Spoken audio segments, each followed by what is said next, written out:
Wali Kota Depok yang izinkan ASN gunakan kendaraan dinas untuk mudik ditegur Gubernur Jawa Barat Kang Deddy Mulyadi, ditegur Wamendagri, dan disentil KPK. Ayo lo. Karena menurut KPK, penggunaan kendaraan dinas untuk mudik dan bersilaturahmi itu sama dengan penyalahgunaan aset negara dan dapat merugikan keuangan negara.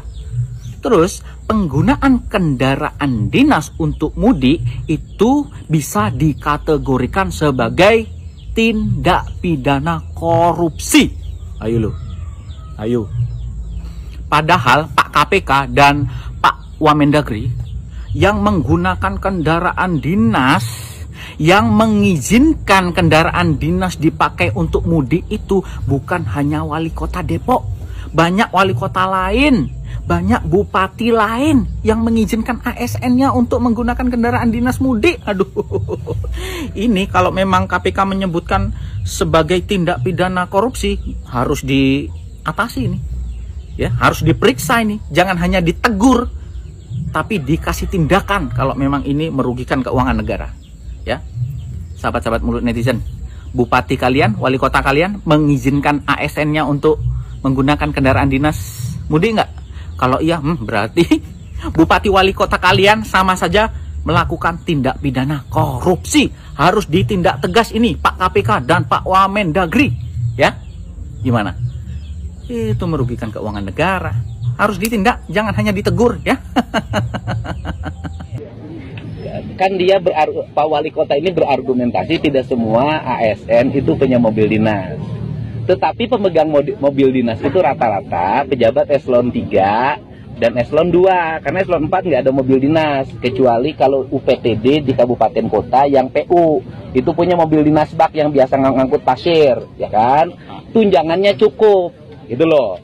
Kalau tunjangan ASN eselon 3, eselon 2 itu cukup, nggak mungkin nggak punya mobil. Kalau masih punya mobil, ngapain pakai mobil dinas? Itu kan logikanya. Tapi diatensi oleh KPK sendiri Pak untuk... Ya artinya kan itu salah tindakan itu, gitu loh. Itu salah. Nggak boleh mobil dinas itu untuk kepentingan dinas, titik. Tidak untuk kepentingan yang lain. Ada teguran Pak? Ya? Teguran mungkin dari Pak Agus. Tadi malam sudah saya tegur. Nanti nggak boleh ada pernyataan yang seperti itu lagi. Itu membuka ruang pada kebijakan-kebijakan yang lainnya. Nanti abai. Kan begini resikonya. Kalau gimana kalau mobilnya di jalannya mengalami problem? Kan menjadi resiko itu negara loh keuangannya. Harus dipertanggungjawabkan.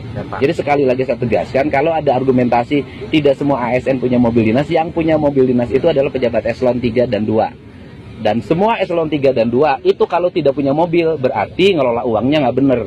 Artinya mobil dinas itu aset negara, fasilitas negara yang semestinya digunakan untuk hal-hal yang terkait dengan tugas dan pelayanan publik. Jadi kalau tidak terkait dengan tugas, pelayanan publik, apalagi pelayanan pribadi, ya seharusnya tidak digunakan. Apalagi ada risiko kerusakan yang mungkin akan berdampak pada kerugian negara, gitu ya. Jadi kami meminta kepada seluruh kepala daerah untuk memperhatikan hal ini, menjaga hal ini. Ini sudah aturan yang tidak berubah, Gitu. Akan ditegur nggak Kang? Ya, ada sanksi atau gimana Pak? Maksudnya sanksinya tentu disampaikan nanti oleh pembina kepegawai masing-masing.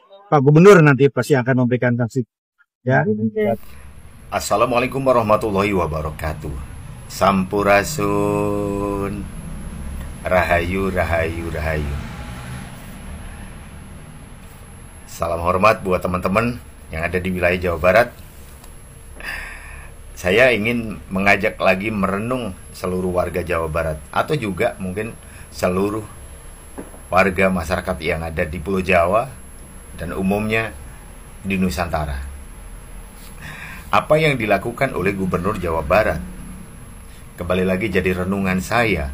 Seandainya apa yang dilakukan Gubernur Jawa Barat ini dilakukan oleh semua gubernur di tanah air, maka Pak Prabowo selaku Presiden Republik Indonesia tidak terlalu berat untuk membangun secara utuh bangsa ini. Ya kan? Coba Anda renungkan. mulai dari penataan, kultur, budaya, kearifan lokalnya, kekayaan yang ada di daerah, pemerataan yang nantinya akan dilakukan oleh masing-masing gubernur dengan konsep yang dilakukan oleh Pak Deddy Mulyadi. Bagaimana dia menumbuhkan tingkat kepercayaan masyarakat terhadap pemimpinnya. Ini yang jadi satu catatan penting. Bagaimana rakyat itu bisa percaya dengan pemimpinnya kalau pemimpinnya juga percaya dengan rakyatnya yang ingin betul-betul peduli dengan lingkungannya. Contoh, kepedulian terhadap aset negara yang dikelola oleh daerah, kekayaan alam, dan tidak merubah tata kelola dan fungsi yang dimiliki oleh negara sehingga tidak dimanfaatkan oleh oknum-oknum pribadi atau golongan sehingga merugikan masyarakat luas. Itu langkah yang diambil oleh Pak Deddy. Kepedulian terhadap masyarakat dan sekaligus mengajak masyarakat untuk peduli terhadap lingkungan. Contoh, peduli dengan sungai saja Pak Deddy. Secara utuh, dia mau terjun ke sungai berbaur dengan sampah. Masyarakat, tanpa mengurangi rasa hormat, yang membuang sampah atau dari sampah-sampah yang sudah tertumpuk, maka mengajak masyarakat untuk sadar diri bahwa sampah memunculkan begitu banyak korban. Dan ini akhirnya memetik satu permasalahan yang cukup besar di wilayah Jawa Barat. Dan memerlukan perubahan sikap masyarakat yang ada di sana, yang peduli dengan lingkungannya, sekaligus pejabatnya juga peduli dengan lingkungan dan masyarakatnya untuk bersama-sama memberikan contoh, tanpa hanya berkata-kata saja, tapi juga sekaligus turun ke bawah. Yang dilakukan Pak Deddy Mulyadi, yang paling berat adalah mengalahkan dirinya sendiri sebagai pejabat gubernur, setingkat gubernur, sekelas gubernur. Mengalahkan dirinya sendiri untuk terjun di kalangan bawah, merangkul orang miskin, terjun ke sungai, kotor-kotoran, bau sampah, bau macam-macam yang ada di sungai. Tidak mudah mengalahkan diri sendiri. Apa mungkin gubernur yang lain mampu melakukan itu? Kalau masyarakatnya mau bergerak, maka sampah juga tidak akan menumpuk. Dan yang berikutnya adalah mengatasi permasalahan-permasalahan budaya, mengembalikan citra bangsa, sebagaimana budaya adalah perekat kebersamaan, tidak dirongrong dengan budaya asing. Pak Deddy Mulyadi melakukannya, dan sekaligus cita-cita luhur mengenang dan sekaligus memperkenalkan budaya adiluhung yang dimiliki oleh Nusantara, digaungkan untuk kembali lagi dengan sejarah-sejarah kerajaan, sejarah-sejarah leluhur asli Nusantara yang sengaja dibangun oleh Pak Deddy kepada masyarakat. Dan yang terakhir,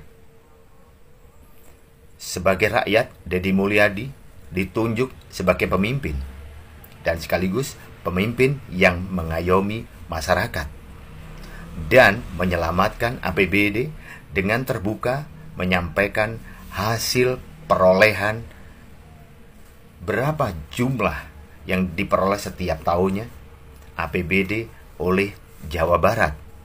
Ini mestinya juga dilakukan oleh seluruh provinsi yang ada di Indonesia. Kalau Anda setuju dengan pernyataan ini, silakan Anda komen.